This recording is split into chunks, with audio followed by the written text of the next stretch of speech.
Hello there.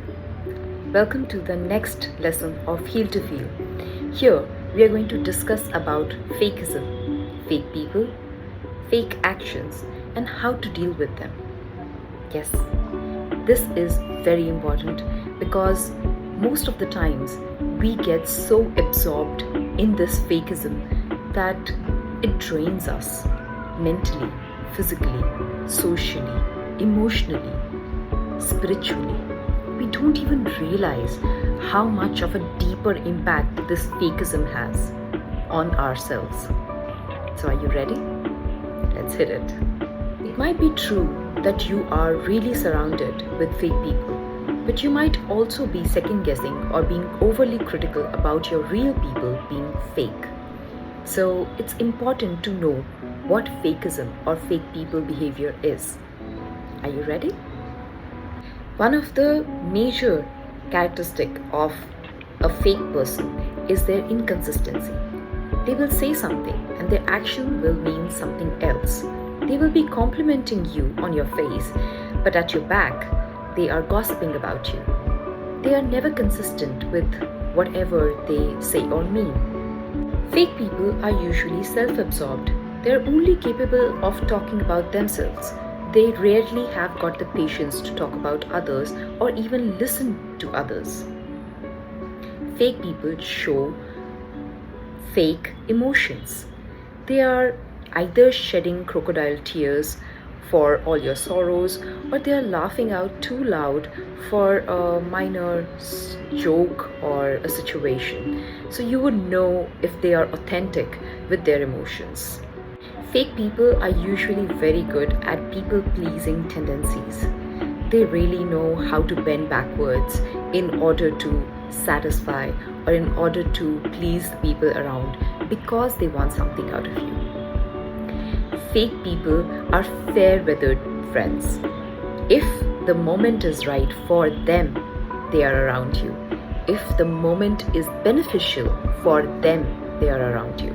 Otherwise, they are gone. They are usually master of their mask.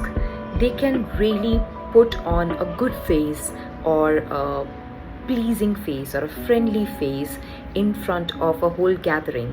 But when you talk in private with them, when you talk about deeper issues, you see the cracks, you see the originality seeping in. Obviously, fake people are jealous and they are always competitive.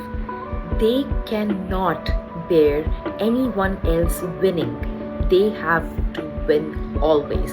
And if you are winning and you're with a fake person, they will be so jealous with you. They can never celebrate your win, your victory. That's just not possible by them. They are master of manipulation. They can literally take you for a guilt trip. They can do flattery. They can do a lot of emotional twists and blackmailing so that you kind of fall in their trap and you get manipulated for what they want out of you. And last but not the least, of course, they are poor listeners. They have no patience to listen to you for anything. Sometimes even if you're talking about their own benefit. Now, I'm sure that out of so many pointers that I gave you about fake people, you would be like, oh, my that friend is like this, or my this relative is like this, or I have been associated with colleagues who are like that. Of course they are. And maybe 2 or 3 or 4 tendencies are there in ourselves as well. We all display these kind of fakism. Fakism is not bad, it's not poor. Sometimes we fake in order to hide something that we are uncomfortable to share. Fakism sometimes becomes our defense mechanism.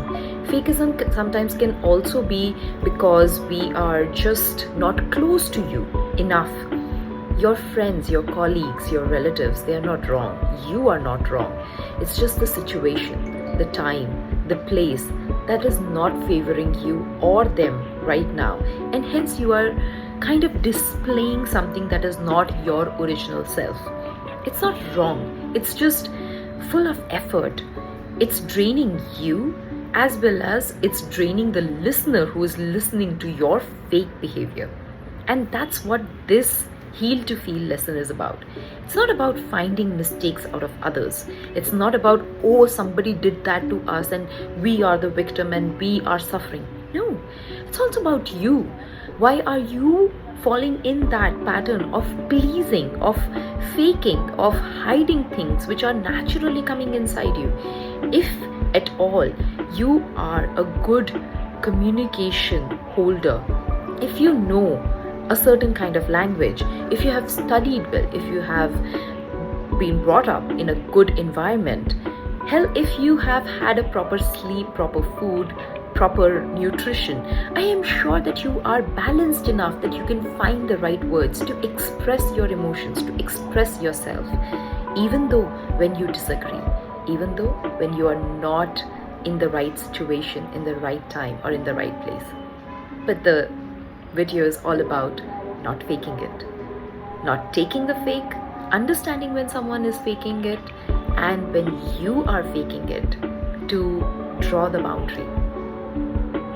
How about let's understand how these fake people, or we being fake, affects us. Let's first go towards the mental abilities, the mental effect, and how can we take measures in order to prevent ourselves from fake people, even though if we are fake. So first thing is to identify the inauthenticity of that person or that action and kind of not get indulged into it. You have recognized that someone is faking it. You don't have to say it on their face. You also don't have to prove them wrong. You just have to find your own balance of firstly recognizing, secondly finding your own beliefs, your own morals, and grounding yourself, and thirdly setting your own boundaries that they don't drag you into their loop of this inauthentic behavior. And if you are the one who is getting into a conversation wherein you have to fake, then, and you have recognized it, then how about trying to internalizing the same behavior and being more authentic on the inside? A, not absorbing what you said or what you were showing. B, finding the grounds of your belief system, of your morals. And C, drawing the boundary wherein you need to know when to stop. Don't get drifted. Physical impact of being around fake people or faking it. It's very common that if you are in such an environment, whether passively or actively, you will be drained. Hence, coming out of that environment and doing something which will bring in some energy to your body will be a good action. For example, you can do some hobby, painting, singing, dancing, exercising, whatever you like, swimming for that matter. And second, healthy habits. If you have cleaner food, cleaner air, better sleep, like I said, you are balanced. And when you are balanced, you know what is right for you, what is wrong for you. How about talking about the effect of fakism on your emotional self? Well, of course, these people who are faking around you, or when you are faking, it definitely affects you on your emotional expressions. How can you prevent that? First, don't personalize it. If someone is being fake around you, then it's about them, not about you. And if at all you are being fake, you already know yourself. This is not you. So you have to find the boundary and detach yourself from this person. Second, you need to protect your own energy. Stop any fake behavior to drain you out. You have to be vigilant in recognizing when is it going fake. And third, make sure that you have a cult, a group, a support system that is full of positivity around you. They encourage you, they support you, they're standing there with you. for whatever reason, you can count on them. When we talk about social impact, these fake people can be around everywhere. Usually, people are faking till the time they have deeper contact with you. So, very first thing is, don't get too deep with just anybody and everybody.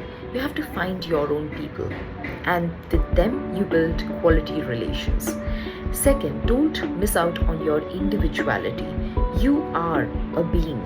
You are designed, you are uniquely crafted by the Lord, by your people, by your parents, by the environment around you. And we like you the way you are, so stay the way you are. So, when we talk about spirituality, I am not talking about the higher dimensions and your connect with that. Let's just stay with ourselves and our connect of our mind and soul together. And the idea of bringing the physical, the body, mind, soul, all three in connectivity. So, when we talk about this kind of recognition of being, what is it that these fake people can affect, and how can we prevent? So when you are around fake people, what happens is that they kind of pull away your understanding of what you are wanting to do, your passion of how you are wanting to live your life, your compass of how wide or narrow you are thinking about your life's expansion, also about the meaning that you have given to your life and what you envision in your future as your goals. So these are all internalized way beyond your own physical connectivity. You need to understand that these fake people need to be pushed away, at least mentally or physically away from you. How can you do that? Maybe by exploring nature and trying to stay connected with it, by doing things that you are passionate about, by not losing your individuality, by remaining with your own thought process, and maybe sometimes talking to yourself when you are in conflict or in questions about what you just heard, what you are trying to analyze, how critical you are about the other person and about yourself, and if this fakism has anywhere clouded your own thought processes. Yeah? So I hope that this lesson of Heal-2-Feel will help you with staying away from fakism actively as well as passively. All the best.